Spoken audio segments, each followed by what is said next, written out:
99% yang ketemu video ini pasti belum serius menggunakan AI. Masih berasa AI nggak mungkin lah gantiin manusia. Tapi buat 1% dari kalian yang pengen serius belajar AI, lu pada harus tahu update dari ChatGPT belakangan ini. Jadi gue kan udah pernah ngebahas ya ChatGPT dari awal mulai keluar. Dari cara prompting yang benar, sampai cara ngerosting Agus Leo Halim. Sebenarnya males gitu. Wah, kalau bicara soal Agus Leo Halim males, pasti semua orang bakal ketawa. Padahal di balik layar, bisa jadi dia lagi sibuk merencanakan cara malas yang efektif. Dan sekarang ChatGPT udah keluar ChatGPT 5. Dimana speednya itu jauh lebih cepat dibandingkan model-model lainnya. Dan ini bikin orang tuh makin antusias. Walaupun pas awal-awal terkesan lebih sering halusinasi, tapi akhirnya terlihat ada perkembangan. Dan kenapa orang-orang tuh berasa ChatGPT 5 ini menarik banget? Buat kalian yang udah ngikutin video gue dari dulu dan udah ikutin course gue, kalian tahu kan ChatGPT itu banyak banget modelnya. Dari ada yang namanya Omni, ada yang 4o, ada yang 4, ada 3.5, banyak banget versinya. Nah di 5 ini semua itu dikompil. Jadi ChatGPT yang akan merasionalkan, dia akan menjawab versi apa berdasarkan pertanyaan yang kalian prompting. Gila banget kan? Tapi gue tahu pertanyaan skeptis kalian pasti sesimpel kayak oke bro, terus fungsinya buat gue apa ya bro ya. Jadi di video ini gue bakal sharing beberapa use case-nya. Dan gue bakal buka-bukaan prompt yang selalu gue pakai buat ChatGPT kasih gue jawaban lebih bagus lagi. Yes, prompting ChatGPT zaman sekarang tuh bahkan udah beda. Yang dulu gue ngomongin RTF itu, sekarang udah ada cara lebih efektif lagi. Pertama, sebelum masuk ke use case-nya, kita harus sama-sama dulu lihat UI UX-nya si ChatGPT sekarang. Nah, defaultnya kalian itu langsung modelnya itu sekarang ChatGPT 5. Ini ada yang auto, ada yang fast, ada thinking, ada pro. Nah, legacy modelnya tuh yang 4o segala macem tuh, yang Omni 3.5 tuh udah dihilangin sama si ChatGPT. Nah, di sebelah sini sekarang ada add files and more, kalian klik aja plus di sini. Nah, ini ada add photos, ada agent mode, nanti gue bakal sharing lagi, ada deep research, ada create image, connected apps. Nah, ada more juga di sini, kalian study and learn, web search, canvas, connect Google Drive, connect OneDrive, connect SharePoint.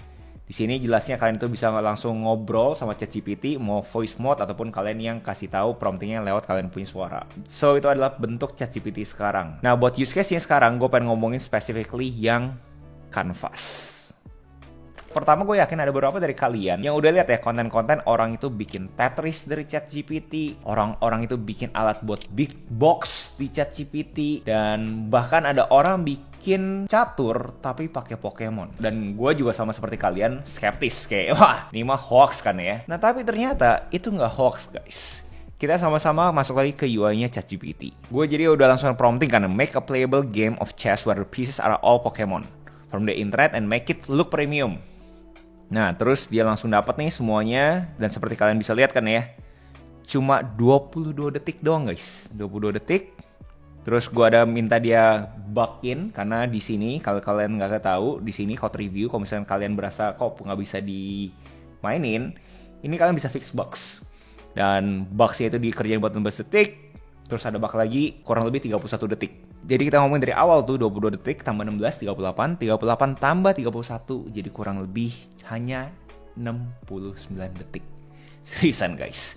Nah, mungkin kalian berasa emang seberapa keren sih bro mainannya. Sama aja kita klik play di sini, Pokemon Chess, Playable React App, Installing Packages. Yap, kayak gini guys, udah ada si Growlithe-nya, udah ada Pikachu-nya. Kalian udah bener-bener bisa main aja langsung kan, dan kalian mungkin berasa emang bisa dimainin bro, beneran bisa guys. Jadi kalian naik ke sini, Growlithe juga tinggal turun, Pikachu mau makan Growlithe juga bisa. Sebegitu mudahnya kita tuh sekarang bisa buat game lewat ChatGPT dalam waktu 69 detik. Menurut gue itu sih mind blown ampun-ampun. Dan mungkin kalian berasa kayak emang bisa game apa aja sih bro? Ya sekali lagi ini semua tergantung kalian mau seberapa kreatifnya kalian gitu. Kan ini kita jadi kebayang ya, kita bisa apa nih? Contoh nih, gue ada bikin game kayak kita tuh bisa pencet WASD buat bisa jalan-jalan terus bunuh-bunuh orangnya ini. Ini udah kayak gini-gini doang nih. Terus-terusan bunuh-bunuh. Kayak gue tahu ya mungkin beberapa dari kalian berasa kayak agak kurang kan ya. Kayak ngapain ya bro kita ngelakuin ini semua ya. Tapi ini kan bikin kita punya imajinasi makin bagus kan ya. Jadi kita kebayang ternyata wah bisa ya kita ngelakuin ini semua ya. Use case berikutnya adalah buat kalian yang mungkin sama kayak gue, dimana reporting itu udah dibutuhkan banget setiap harinya, setiap minggunya. Nah kadang-kadang kalau misalnya kita reporting masih banyak banget kan yang dinamikanya ya. Bentuk reportingnya itu salah, Excelnya tuh ada input error segala macem, kayak terlalu banyak banget dinamikanya. Nah buat kalian yang pengen lebih cantik lagi dashboardnya kalian sekarang tuh udah minta ChatGPT untuk ngelakuin itu semua. Balik lagi ke canvas yang gue sharing ke kalian. Jadi di use case ini gue langsung nanya ke dia, gue minta dia bikin gue dashboard buat kreator bisnisnya gue. Terus gue bilang kan, kayak kasih gue pertanyaan yang gue bisa jawab buat bikin lu punya dashboard itu makin bagus lagi. Nah dia kasih beberapa pertanyaan dan gue jawab. Dan abis itu gue minta dia bikinin live simulation ya. Dan seperti kalian bisa lihat di sini ya, 13 detik guys, 13 detik langsung bisa. Ya kan? Dan abis itu dia kasih gue live simulatornya. Nah, di sini kita balik lagi ke canvasnya. Nah, sebelah kanan sini. Dan sama seperti tadi, run code aja. Nah, langsung keluar guys. Bayangin udah kelihatan semuanya revenue berapa kan. Kayak contoh kita taruh 20.000 gitu kan ya. Sebelah kanan profitnya juga sama, bakal ke-updated. Expensesnya kalau misalnya nambah lagi juga bisa taruh 10.000 gitu kan ya. Profitnya langsung updated. Nah, di sini ada subscribers yang bisa kita tambah-tambahin terus di sebelah sini. TikToknya juga bisa kita tambahin, Instagramnya bisa nambahin. Nah, kok kalian notice tadi signal nih ya, itu mendadak ada tulisan underperform tuh. Kenapa? Karena kan ada di sini gue minta matrix yang gue peduli banget adalah shares. Jadi kalau misalnya sharesnya itu rendah pada subscribers kita naik, itu kan memberikan indikasi kita punya konten tidak performing.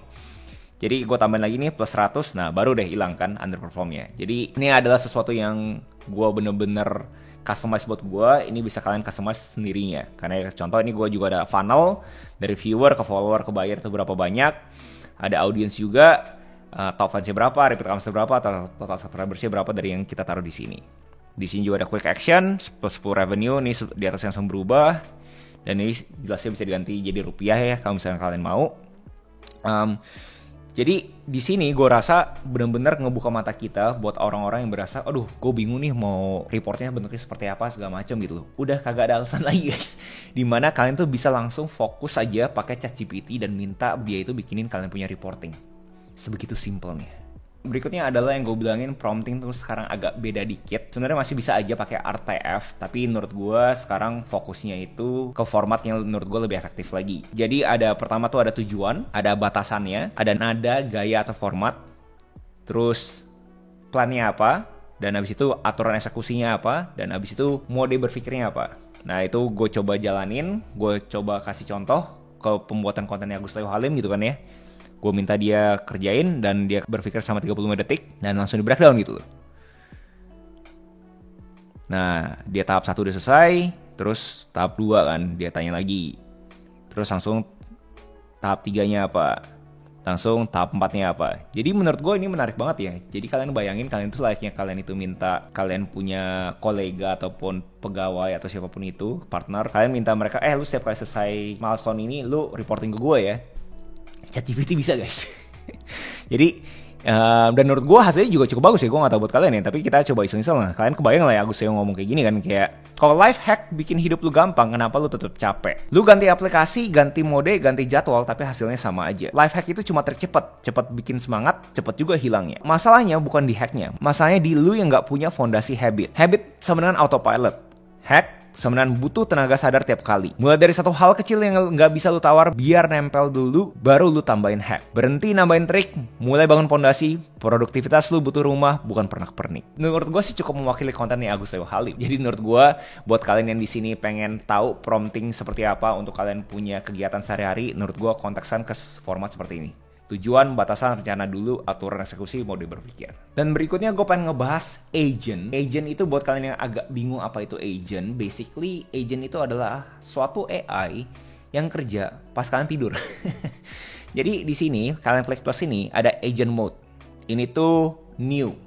Kalian klik, dan kalian itu bisa minta dia tuh ngelakuin apa aja. Contoh, apakah masuk ke scrolling web, atau bisa connect ke kalian punya Box, Canva, Dropbox, GitHub, ataupun Gmail. Kenapa menurut gue ini menarik? Saat kalian itu sudah mempunyai suatu database, untuk si agent itu coba dia itu pelajarin database-nya kalian. Contoh use case yang paling simpel adalah kalian itu punya suatu Google Sheet, Google Drive yang isinya tuh pengeluarannya kalian. Atau nggak kalian pengen cek lah dari kalian punya Gmail, semua kartu kredit, minta dia konsolidasiin. Bisa dikonsolidasiin langsung sama si agent ChatGPT ini. Dan serunya kalian itu kagak usah terus-terusan prompting terus-terusan. Prompting tiap kali kalian pengen mau. Kalian bisa kasih dia schedule setiap jam 7 pagi, setiap jam 9 pagi. Langsung aja dia bakal kasih ke kalian. Jadi menurut gue ini sangat powerful banget. Basically kalian bayangin agent itu adalah suatu AI yang bisa kalian suruh deep research setiap jam yang kalian inginkan. Jadi AI deep research terus bisa di schedule. Menurut gue ini sih game changer banget. Jadi yang di agent ini menurut gue banyak banget ya use case-nya. Kita ngomongin paling gampang mungkin content creator, content planner, minta dia bikinin konten terus setiap harinya berdasarkan apapun yang viral saat di hari itu. Menurut gue tuh gila banget. Automated reporting juga bisa. Kalau misalkan kalian itu udah berani untuk connect, kalian punya data semuanya ke ChatGPT kan ya, dia itu bisa kasih kalian weekly report terhadap kalian punya pengeluaran yang terjadi di kalian punya Gmail. Jadi menurut gue ini sebenarnya gila sih guys. Jadi di sini gue mau kasih contoh kali ya, walaupun kalian bisa cek sendiri, di sini ada suggested-nya kan ya, beberapa kan, ada reports, ada action, ada spreadsheet, ada presentation. Tapi buat seru-seruan, gue pengen dia itu bikinin gue suatu konten news aggregator setiap 3 jam sekali. Jadi gue klik seperti ini. Ini adalah semua gue punya prompt. Gue enter. Nah, dia bakal setting up dulu desktopnya dia nih.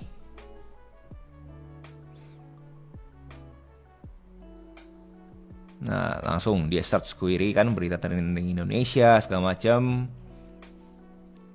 Klik kanan kita bisa cek activity-nya, bisa take over browser, ataupun kalian stop. Nah, balik lagi ya guys ya, kalian bayangin kalian itu dulu itu ngelakuin ini, harus minta orang lain kan ya, dan mungkin waktunya bisa berjam-jam gitu. Ini kalian bisa minta ChatGPT kerjain, kalian bisa lanjut kerjain hal yang lain. Menurut gua pribadi, ini sangat-sangat efektif banget. Waktu kalian, manajemen waktu kalian pasti lebih bagus lagi dengan ada alat seperti ini. Jadi kan gue bilang setiap 3 jam sekali kan ya. Setiap 3 jam sekali gue minta jamnya Jakarta, dia kasih gue konten. Gue bakal share ke kalian plek-plek bentuk kontennya seperti apa. Dan bentuk kontennya, ini semua ChatGPT yang ngerjain. Nah di sini juga lanjut, gue pengen ngomongin yang namanya itu adalah MyGPT. Di sini kalian bisa create GPT ya kan. Nah, kalian bisa configure aja namanya contoh coach bisnis gitu kan ya. Deskripsinya best business coach in Indonesia. Nah, instruksinya apa nih? Kalian harus benar sangat spesifik. Dia itu bisa ngapain ke kalian. Contoh kalian bisa bilang bahwa analisa kritis terhadap semua reporting. Conversation starternya kalian bisa langsung taruh promptingnya kalian. Contoh adalah cek report ini, dan ini bisa tambahin ya. Contoh cek presentasi ini. Nah di sini yang killernya nih knowledge. Jadi kalian bisa klik upload files. Nah gue sangat rekomendasiin semua files yang kalian punya tuh, files kalian yang kalian berasa relevan untuk si ChatGPT itu bisa bergerak sesuai dengan konteks. Layaknya manusia aja, kalau misalkan kalian itu kagak kasih konteks, pasti kan bingung kan ya. Kalau misalkan ini, knowledge-nya itu kalian bisa dump semua knowledge-nya, dan akhirnya si ChatGPT bisa bergerak berdasarkan knowledge tersebut. Nah, recommended modelnya kalian bisa taruh GPT-4o, 5, atau 5 Thinking. Dan abis itu kalian tinggal klik create. Bonus buat kalian kagak tahu, ChatGPT itu udah ke-connected sama Siri. Jadi kalian sebenarnya tuh udah bisa langsung ngomong aja sama Siri, dan abis itu Siri itu bisa langsung connectin ke ChatGPT. Jadi kalian yang pakai iPhone itu menurut gue udah makin mudah banget. Setiap kali kalian berasa, aduh gue harus ngelakuin ini segala macam gitu kan ya. Dan banyak banget ChatGPT yang masih belum terintegrasikan dengan beberapa device-nya kita. Contoh yang paling umum kita ngomongin CarPlay. CarPlay kan per hari ini masih belum ada ChatGPT kan ya. Tapi kalian bisa minta Siri untuk ngomong ke ChatGPT. Jadi menurut gue ini bener-bener zaman emas banget buat kalian yang benar-benar produktif, pengen kerjanya itu fokus, efisien, efektif. Ini adalah saatnya guys. Jangan kebanyakan mikir, karena sekarang mikir itu udah komoditas. Semua orang bisa mikir, AI bisa mikir. Nah saatnya kalian fokus ke apa yang kalian bisa, yaitu beraksi. Dan gak banyak orang bisa beraksi. Jadi gue harapin kalian yang nonton video gue sampai detik ini, kalian itu semuanya itu pasti beraksi. Jangan sampai kalian konsumsi informasi ini doang, layaknya kalian terima informasi dari ChatGPT terus kalian diem. Kalian tetap harus beraksi. ChatGPT itu akan sangat membantu hidupnya kalian saat kalian tuh udah tahu kalian tuh mau ngapain. Biarin kita delegasin ke ChatGPT, dia itu ngelakuin hal yang kita ngapain lakuin, dan kita bisa fokus ke hal yang pengen kita lakuin. So itu aja tutorial ChatGPT hari ini. Next video apa yang menurut kalian menarik untuk gue bawakan? Apakah kalian pengen lihat bagaimana caranya gue mengelola keuangan gue dengan ChatGPT? Komen aja di bawah. Jangan lupa like, comment, subscribe, nyalain notifnya, share teman kalian, and I'll see you in next video. Salam kreatif.